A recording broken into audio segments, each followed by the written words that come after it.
that quick fix, right? We want to quickly lose the weight. So you're thinking, I'm willing to suffer like this for a short period of time. Because I know I've been on a ton of diets, and it goes up and down, up and down. It should be a life change.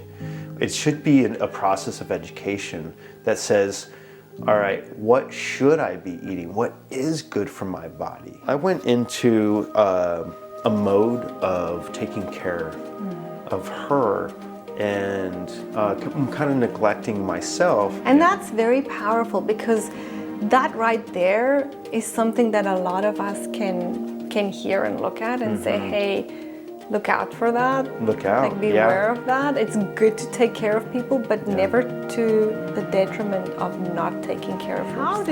How did you get rid of that anger and that negative, angry energy? How do you not have any PTSD, or like, how are you alive and normal and functioning? Because that's not normal. So what do you tell them? And then I tell them, like, the key is... Welcome to M-powerTV, where we leave a legacy of hope through conversations that uplift, educate, and inspire. Listen to incredible stories of people who overcame challenges and barriers, celebrate victories, learn from setbacks, and push forward together. And you would hear all this torture, and then they would shoot. Want to be empowered? Let's go. Subscribe for more and get this book now. Hello and welcome to M-powerTV. My name is Lorna Grayling, and in studio today we have a phenomenal overcomer, Ray Chubb. Like, I have had many guests on my talk show, right? And usually we discuss like one or two stories of overcoming. But like, I had you on the phone last night, and literally, I get the chills, because you were telling me one story after the next, after the next, like just so much overcoming. Yeah, it's my book of life. In one lifetime. Yeah. And you're only like, what, 40 something now? Yeah, I'll be 46 next month, yeah. You are incredible. You're such an inspiration. Thank you so much. Thank you for being here. I'm impressed by you as well. Well, thank you for being here today. Yes, thank We're you. so honored to have you. I'm going to start with your story, just, age of 4, being adopted. Yeah. Tell us, what was that like for you? Because at 4 years old, you can understand a few things. Like, why were you adopted? Like, how did that happen? How did that start for you? It's interesting, because, even I remember after I was adopted and talking to the other neighborhood kids, and them telling me, you're adopted, because they heard it, their parents talking about it. And I had no idea what that word meant even, right? Even though I do recall being in foster care. I recall going into the courts with my new parents, the Chubbs. I recall those things, but to have an awareness and understanding, of what all that meant. But I did feel something. And what I felt was, it's like a child being born into the darkness and rescued by the light. Oh, wow. Yeah. That is beautiful. Yeah. Oh, I've never heard it like explained like that. So my mom was adopted, and I never knew. And actually only a lot later in life, one of my cousins told me, like in a conversation, I didn't even know for my whole life. And I was like, what? I never knew. And it was such a shock to me. But the way you explained it now, like, that is the most beautiful explanation. Thank you. And so can you remember a lot before the age of 4? Like, do you know anything about your real parents? So, I was gifted with like a packet of information when I was adopted. So I know that my father I was named after him. I'm Raymond Gary Chubb, born Raymond Gary Lopez. And he was, I'm Raymond Gary. He was Gary Raymond. Oh, okay. Okay. And then my mother, Lori, so she's German Jewish. My father's Mexican, Puerto Rican. So here I am, born with this medley of cultural diversity that I would later discover. But I had to discover those things as I got older, and asking my mom questions, that she was happy to reveal. But there's a little bit of information, not a whole lot. My father went to jail. First of all, there was 3 siblings. It was my brother, myself, and my sister. And they kept my sister and gave my brother and I up for adoption. Yeah. And in foster care, it was a dark world. Foster care is, you're at the mercy of other people's traumas and other people's weaknesses and other people's darkness, you know. So that's why I say born into the darkness and rescued by the light. Because when I was adopted, my mother's a wildly intelligent, human being, and very strong, and that's the light. Yeah, you talk about your mom really being such a pillar of strength and rescuing you so many times in so many ways, like emotionally and just being there. So yeah, she must be just such an extraordinary woman. She is, and she's.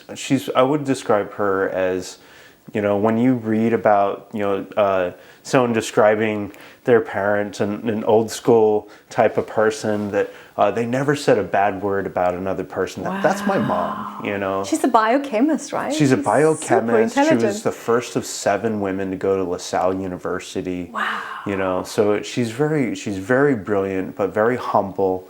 And will never say a bad word. Wow. But if she needs to play devil's advocate, she'll do that, But she does that with respect and humility. Yeah. That is so good. What a wonderful world to go into, right? Yeah. But then you got such bad news because then your dad died. Your adoptive parents, right? Your dad died at the age of 9. I was 9 years old when he passed away. So now you can imagine the stacking of these feelings of abandonment issues and not being good enough. And obviously, to an adult's perspective, that sounds ridiculous. But to a child, you're a child. who's just learning you're just about rescued the world from the dark. And now, And that's where my mom put me into the church and Boy Scouts, where I could have mentors. And because I didn't have a father figure, I didn't have that male energy. I was blessed with her feminine energy, which is very strong and thoughtful. I like to say that feminine energy causes a person to stop and be empathetic. Right? So where masculine energy is more like fight or flight, I don't have time to think, I just need to protect. Okay. But feminine energy is whoa, let's understand this situation. Let's understand this person. And so I got a lot of that from my mother, and that was what really allowed me to curb, because I think the world provides with a lot of opportunity to become aggressive and angry and bitter. Oh yeah, it's kind of the norm. It's it's what's portrayed in a lot of films. It's like you say, it's the norm. It is, right? Yeah. You got to fight back. You got to be angry, right? Yeah. And so There's that's value in that, really, right? No, and I mean, I would say that it's necessary in certain situations. It's what one of the things I like to discuss with people when appropriate is trying to heal the divide between men and women in relationships, because the damage has been done from thinking that masculine energy or feminine energy is an identity. But it's something that we portray when it's necessary. But men have been kind of more trained by their fathers in the aggressive side, and not taught to respect that we can embrace our feminine energy as well, because it allows us to be more understanding and thoughtful in our approach and intentional in our approach.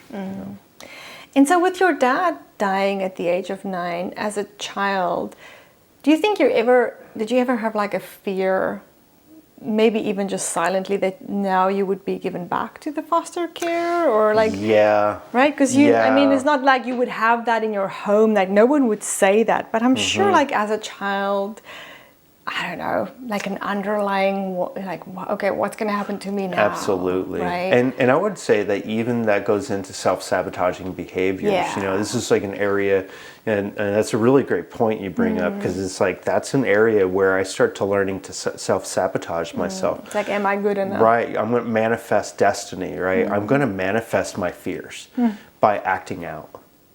So that's where, as a child, I started acting out at school. Okay. I started getting in a lot of fights. Started being very aggressive. I know you said you were being bullied. I was being bullied, right? Yeah. And when I was being bullied when my dad was alive, right?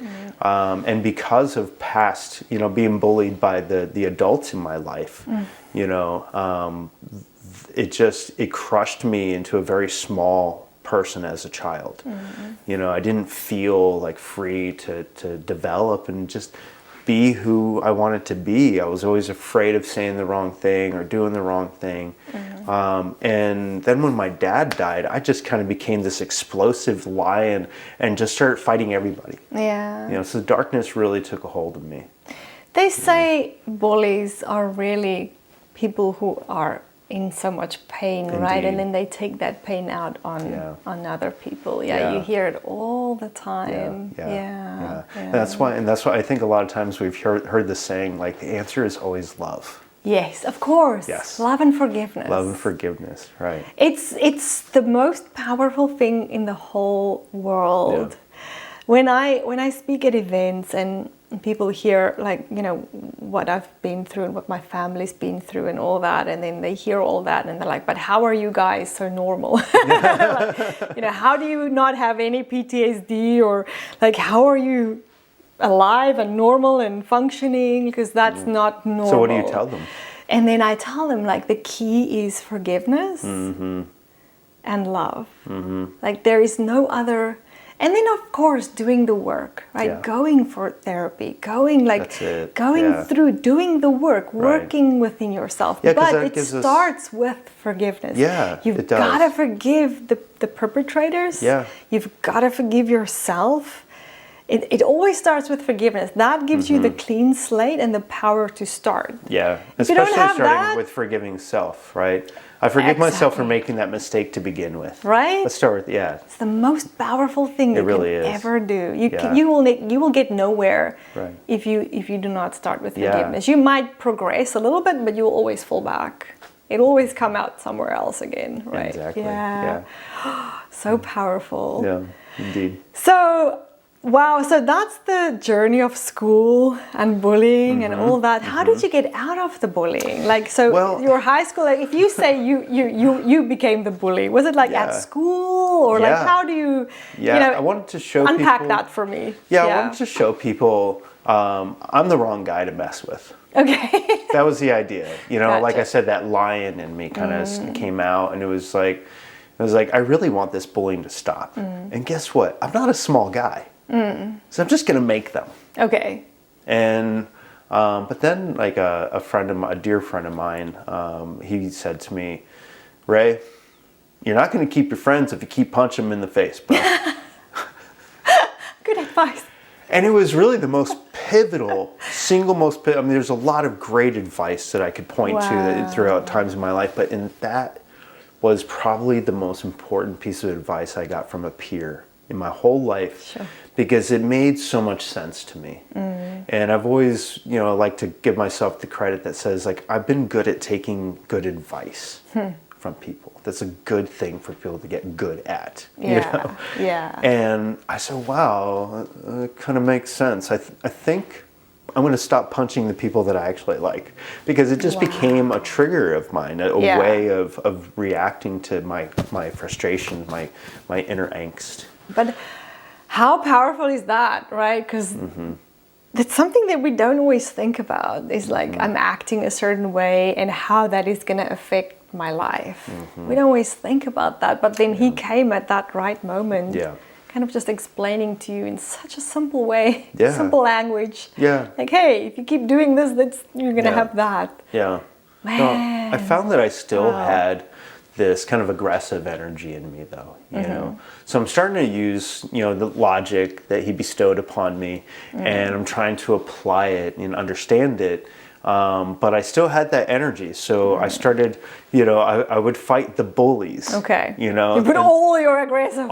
So as I see someone picking on someone else, and I'm like, you leave them alone, and then I would jump into it. Funny. And I would make friends that way. Like, there was, because I was a skater kid with long hair and, the flannel shirts and skateboard and played musical instruments. And so I saw some fellow long hair kids getting picked on at a pizza shop, by some kids that I knew from school. And I interfered, and I said, "You leave them alone." And like, "Hey, this has nothing to do with you." And I said, "You're wrong," and those were my childhood friends that I still have today. So beautiful things come out or come about when we're willing to put ourselves in the way of danger for someone else's benefit, to protect other people. And that, I think, was a strength I got from my mother, because she was always that for me. And so that's where I really kind of started down this path of like, I really like the feeling of helping people. Sure. Yeah, because she helped you out of your darkness. And then even when your dad died, I'm sure, I mean, that is in itself something to overcome for her. I mean, it's the love of her life, it's her security. Now she's got to take care of her family, as the single mom. And of course, she just kept doing it with such grace. She did. Such an example, such a pillar of strength. So question, like, how did you get rid of that anger and that negative, angry energy? How did you eventually did you get rid of it? Let me ask you that. Let's start with that. Well, and I like to say that, to the young people out there, one of the best piece of advice I ever give to young people is that, it's not that challenges stop. And it's not that thing, reasons to become angry don't go away. It's just that we start to realize that we should choose our battles. We have enough experiences that say, if I had to respond this way, or this way, I know what outcomes to expect. I've been down this path enough times. And that kind of really helps to say, like, if I go down this way, I'm going to be fighting with this person all day. I don't want to do that. So let me approach it with love, even if I don't want to, because I understand it's logical. But did that wisdom just come upon you, like as a young adult or child or whatever? Like how? I think it was a bit intuitive, where it was a bit intuitive, and that's kind of been one of my gifts, was that I'm a results-driven type of person. Just the way my brain operates. It just, it's like if I look at a result, like I'm not going to make any excuses. The result is not what I intended to be.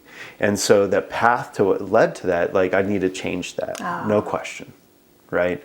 And like I used to be 285 pounds. Yeah, I was going to ask you now. Yeah, right? I mean, I was just like everybody else. I ate the all-American meals that make you feel fat and happy. So how did that start for you? Did you start out as an overweight kid, or when did that weight gain start for you? Actually, when my daughter was near birth, I gained the sympathy weight. That's interesting. Yeah, when her mom was pregnant, I gained the sympathy weight, but I gained way more weight than she did. That is so. I've heard about that sympathy weight. Yeah. So explain that to me. Like, how does that psychologically work? Well, her mom had toxemia. Okay. You familiar with that? No, I'm not. Toxemia is like kind of like we'll just say there's a disruption in the balance of the blood. Yes. And it's common in women, or fairly common. It used to be more common, I believe, but it's a disbalance in the blood, and it can be lethal. And so her mom would have swelling in the legs. And so after I got home from work, I would immediately massage her legs to release the fluids. And so I went into a mode of taking care of her and kind of neglecting myself. And I would do it again all the same. Of course. But it's interesting to see where it started, right? Yeah. And that's very powerful, because that right there is something that a lot of us can hear and look at and say, hey, look out for that. Look out. Like, be aware of that. It's good to take care of people, but never to the detriment of not taking care of yourself, right? Because an empty cup, like what's that saying? Like, you cannot pour from an empty cup, right? That's right. You got to take care of yourself. Yeah. And then you can take care of others, right? Yeah. But yeah, so often we pour out everything onto others, and then we just completely empty ourselves and just neglect ourselves. And so many people do that. And it's interesting that you're saying that you did that as a father, because I hear that all the time about mothers. Like it's just kind of common in the sense that a lot of moms do that. They just pour themselves Especially out the on their single mothers. kids. Yeah. And even married, like sometimes they just leave their careers, you know, that's all they do. They just now they're moms, this is their career. They're a mom, they have their kids, and they just pour themselves into that.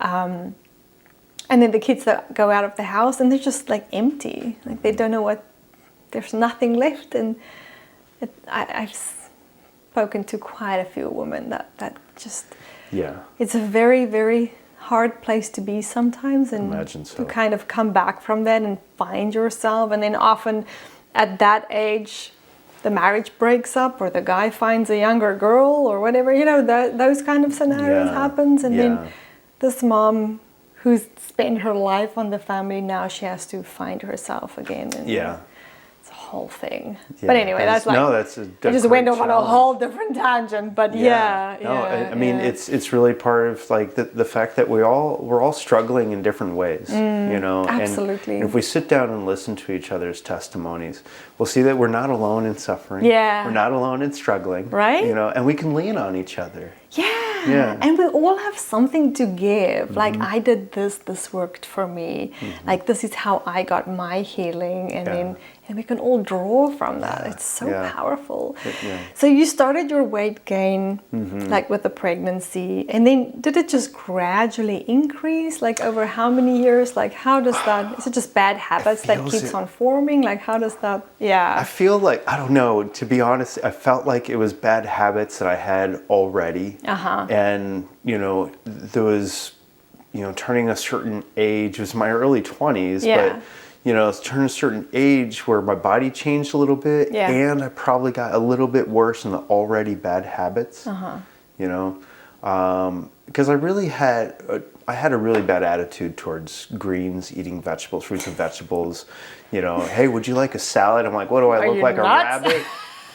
Put a steak on it, you know, and I kind of cringe a little when I think about that. I can see a ton of people in front of me right now just by you saying that. I was an all-American meat eater, you know, 3 versions of meat for every meal. You know, and it really, and for me that was like a sign of success. It was that like I can afford to eat steak for dinner.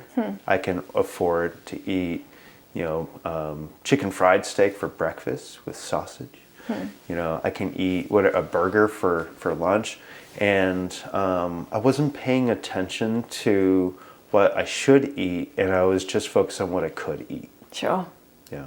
And I love that, like it's a sign of success, right? That is interesting. I never thought of that. I can eat whatever I want, whenever I want, because I'm making money, you know. And do you think that kind of stemmed from that tiny area in your life of being in foster care where you didn't have enough, and now you had this life, and maybe it's like well, now I can prove myself, right? Because you know, something I don't think I revealed to you over the phone even was that when I was in foster care, like I was told, I actually have memories of this, waking up in the middle, not even waking up, apparently I was sleepwalking, and I was eating things in the kitchen because I was suffering from malnutrition, you know, and so I remember drinking water from the cat bowls. And it was kind of interesting. Apparently I was sleepwalking, but I still had memories. Maybe sometimes I wasn't sleepwalking. Maybe I just woke up hungry, but I have these interesting memories. And then like also walking in the morning, getting up and getting yelled at because I spilled Kool-Aid all over the floor while I was sleepwalking. Goodness. So it's interesting that you touch on that, you know. I think that did have a part in that as well. You know, having that need to stimulate my trauma by saying I'm okay now. I'm proving myself. I'm okay now. I'm eating whatever I want. I can do this. I can eat a whole box of Snickers ice cream bars in a sitting because I can afford it. Because I can. You know, it's terrible. And we don't realize that, right? It's like all underlying. But so powerful. I love that you mentioned that.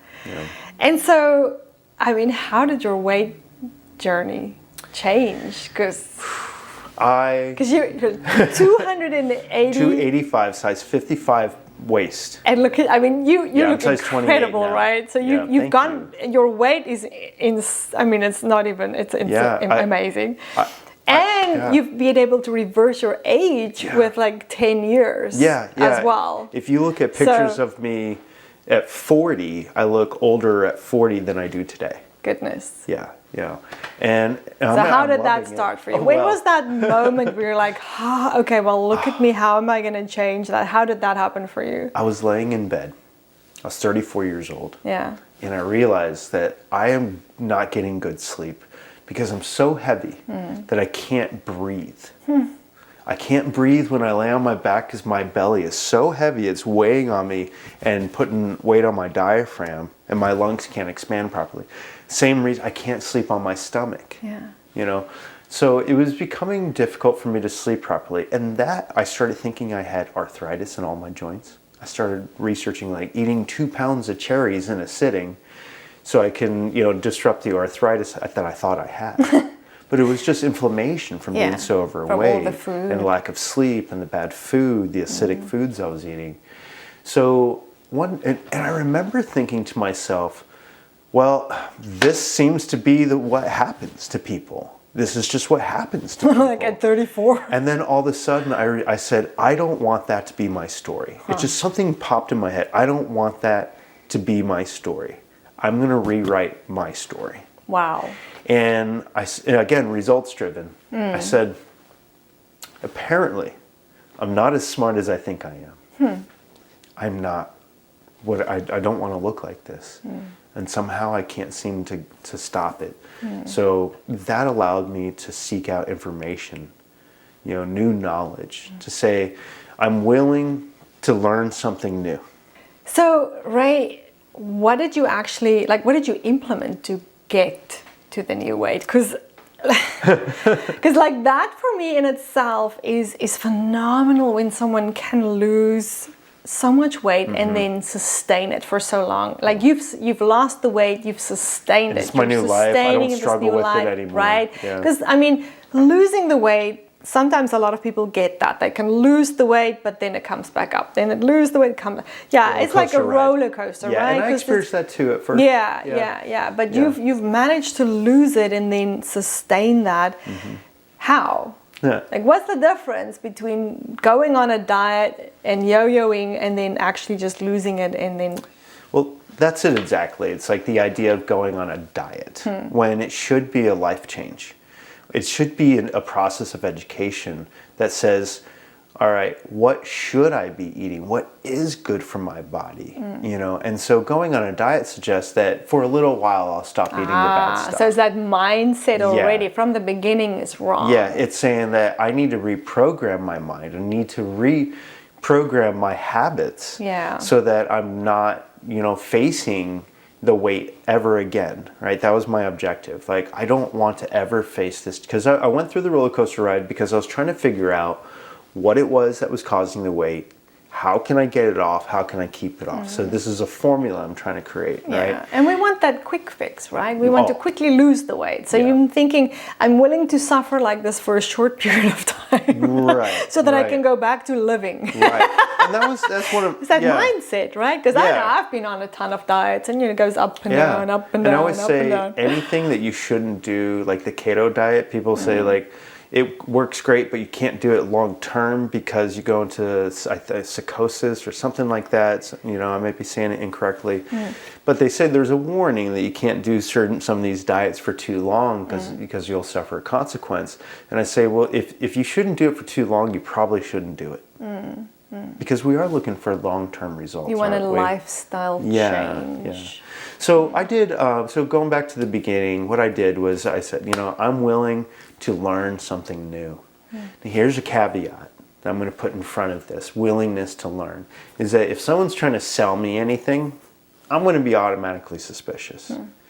So I ran into a documentary called Forks Over Knives. Ever heard of it? No, I haven't. It's wonderful. It's about two scientists or doctors who were experts in human nutrition.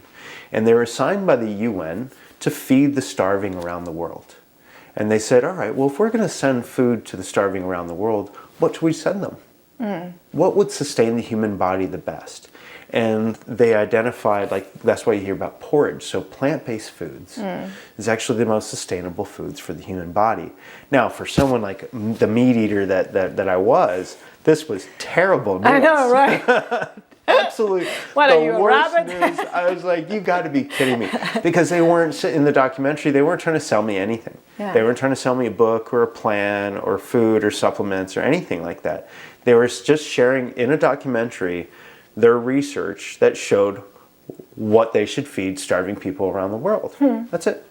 And I was like, and I watched it, and I'm waiting for the sell. I'm waiting for them to just be like, and now buy this, and now, and after you've watched this documentary, we're going to give you an exclusive offer to our subscription to something. Yeah, nothing. There was nothing, and so I said, okay, I'll try it. Anything that I think is worth something is worth doing for at least 2 weeks. Let's just give it 2 weeks. Yeah.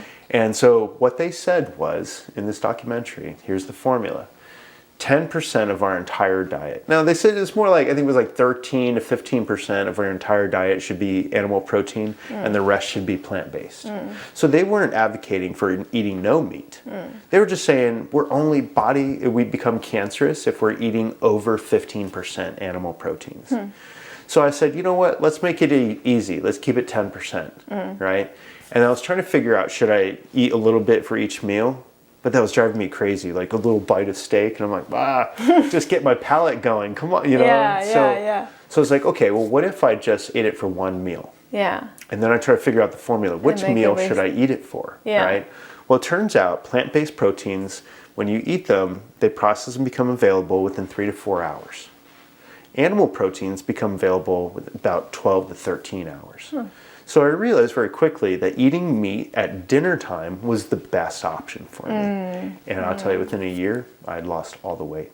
That is so interesting. I'll tell you another big challenge, though, that they don't talk about in weight loss is when you are that big and you lose all that weight, you have a lot of loose skin. And it goes from being like, yeah, I lost all the weight, look at me, I look great in my clothes. But if I take my clothes off, right, so it becomes a real challenge in dating. It becomes a challenge going to the beach, So there is that side of it too. So there's even on the other side, there's a whole new side. A new challenge. Wow. But I like to say that it gets better. Just give it time. Okay. So does the skin adjust? It does. It shrinks, and you just got to give it time. Just got to give it time. Keep eating healthy. Keep exercising. Keep giving your body the tools to heal itself. Bingo. Right. That's exactly it. Yeah. But it takes time. It does. And it takes time, consistency, and perseverance. That's it. And if you cannot put all three together, you're not going to get there. But I think, like you said, it starts with the mindset. And I think for most of us, and in my own life, I can so attest to this. Sometimes I'm just thinking, I just want to drink a little bit less coffee in a day. Like I'm thinking that's a bad habit. I should just try and cut back on that. And I mean, even that is just like, it becomes a struggle. And until I can truly understand what is it doing for my body when I have that much coffee. Right. And then when I can truly understand, okay, this is what it's doing to my body. This is the damage that I'm doing. And I'm not saying coffee is bad for you. I think 1 cup of coffee, whatever, it's great. But I mean, if you're having like 10 cups of coffee, like that, it's not that great, probably, right? Probably I should be drinking some whatever. water and taking some no sodium. I'm no dietitian or anything, but I'm just saying whatever, right? Well, the bright side is I come because I'm also a coffee fanatic. Okay, right? yeah. Yay, coffee. Yeah. I had come across a study years ago that said that elderly people, when the ones who had been taking in caffeine through coffee or tea for 20 years versus the ones who hadn't, they had substantially higher brain activity. Ah, you see? So to that I say cheers. Okay, so I'm not going to cut it back that much because I need all the brain activity that I can get. I feel like it's good for me, Yeah, I believe that. But yeah, my point being is like just trying to cut back on something is it's not easy to change habits, right? Because I have these habits. I get up, I have a cup of coffee. Right now I feel awake. So then I have this, then I do that, then I read my Bible, then I pray, then I go to the gym. So I have these things that I do that I think, well, I cannot do this if I don't have a cup of coffee. Then I can do that, and then I have another cup of coffee, and then I do that, and then I have another cup of coffee. And so you just get into these, and then to kind of change that. And I can't even imagine eating, like if you have to start a whole new lifestyle with food. I call it learning a new language. It really is huge. Yeah, because did you do it all alone, or did you have a coach or help, or what would you advise? What would your advice be for people who've tried this alone and they just can't do it? Well, nowadays we have access to so much information online, and there's a lot of people that are like I'm doing now, sharing our story. And so if anytime we need some advice, we should just, I like to call it exercising the key to infinite wisdom. Oh, I love that. Ask a question. Yeah. Ask the question. It's out. The answer's out there. Yeah. So research, right? And for me, that's what it came down to. Again, being willing to take advice. Realizing, hey, I'm not as smart as I think I am. I need to go into a student mentality. I need to learn. And so for me, it was like the only way I'm going to be able to sustain this vegetarian lifestyle is that I need to, because I love to cook. Like my friends call me Chef Ray. Oh, wow. Right? So to go from like cooking meat everything to no meat at all, it was devastating. Almost unthinkable. Yeah, and so at takes first almost all the joy there was like out of your 5 life things first. that I like ever only ate. And if I'm going to sustain this, I need to expand. And that meant that I had to learn a language that only spoke fruits and vegetables and grains and beans, But when I start traveling all over the world, I found that to be a lot easier. Because all over the world, people don't eat meat the way we eat meat. So it was really easy to take recipes from other cultures and friends that I met. And I love sticky rice with mango and sweet coconut sauce. I make it at home. It's great. Oh my goodness. There's so much that we can learn if we just take, like you say, just having that mentality of being, to want to learn, like to want to grow. That's it. Like Don't be stifled by not knowing. Yeah. Ask. I love that. Lastly, because we're almost out of time, you've been, I can sit here all day. Thank you. But my crew would kill me. Wonderful crew. Wonderful. Great job, everyone. But you, besides everything else that you've conquered, and I know you had a hugely successful podcast, you had a life that you've had so much that you've lost and rediscovered and all that. But I know you talk a lot about, rediscovering yourself, finding that self-love, that self-confidence within yourself. Unpack that for me a little bit. How important was that, and how much did that contribute to the healing inside of your life? Yeah, it was the foundation. It was the foundation of everything good I've done for myself and everything substantial I've done for others. Because I had to learn that my own internal dialogue, and in discussing this with other people, I found that this seems to be one of the greatest challenges, is that our own internal dialogue it's either going to be a supporter, or it's going to be a voice that tells us we're not worth it. It's not going to work out. Don't try it. Don't put your energy here. The fear, right, of not being good enough. It's all based from our internal dialogue. So I say it's really about confronting ourselves, right, and saying, really convincing ourselves, I am worthy. I am worth the effort. And it takes time to reprogram that. I think the book that was most pivotal for me was by Malcolm Gladwell. It's called Blink, The Power of Thought Without Thinking. Sure. Yeah, and it allowed me to reprogram my mind to see, hey, there's something going on here I don't like. Let's go ahead and bring it to the awareness level so that we can intentionally reprogram the subconscious. So now there's a new version of me when I'm done. And then it's easier to put in practice, right? Yeah, because if once you reprogram your subconscious, it's no longer a struggle. Yeah. It's just part of who you are. And we now. do it the other way around. Yeah. We want to fix it out here first without really fixing Yeah. the mindset and the inside first. Because Yeah. we, sometimes we have that old mentality of, Yeah. psychology, shmur. Yeah. Mindset, what, just, tell me what I must do or what, I don't have time for all that, Yeah. Java, whatnot. But no, Yeah. it's the most powerful thing. It I used to is. have little post notes and even big posters stuck up on my walls and mirrors and whatnot. Roadmaps and Everything, whether Yeah. it's a scripture or a powerful phrase or anything that I would be struggling with in my life, if this is what I was thinking and it was bringing me down or I'm struggling with this, I would write the opposite and then I would have to see it the whole time, say it to myself, because sometimes you need that extra encouragement, right? Yeah. And Yeah. that's just like the power of prayer. You gotta prayer, see right? it. You It's gotta we're see it the focusing whole on time. something. Yeah. When we pray, like why does prayer work? Yes, yeah, you gotta Yeah. talk to yourself. You gotta be your own cheerleader. That's it. Because Yeah. no one's going to work harder for us than us. Yeah, Yeah.